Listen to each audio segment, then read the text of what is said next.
Have you ever wondered just how long you've been part of the Reddit universe?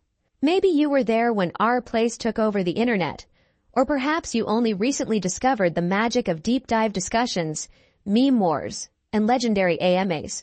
No matter when you joined, your Reddit age is like a digital badge of honor, a reminder of how long you've been lurking, posting, and engaging with the community. Today, we're diving into a quick and easy guide on how to check your Reddit age in just a few taps. Let's get started.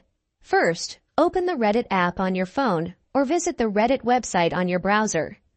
Make sure you're logged into your account and using the latest version for the smoothest experience. Now, in the top right corner, tap on your profile icon.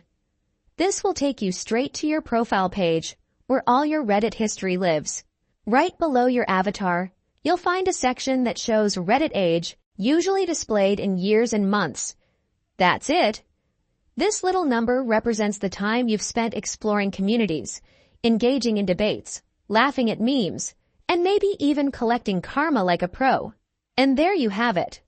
Now you know exactly how long you've been a part of this wild, ever-evolving Reddit journey. Whether you're a Reddit OG or a newcomer, every day here brings something new. Hot takes, viral moments, and unexpected rabbit holes that keep us all coming back. If you found this guide helpful, smash that like button, subscribe for more Reddit tips, and hit the notification bell so you never miss an update. Thanks for watching, and see you in the next video. Happy scrolling.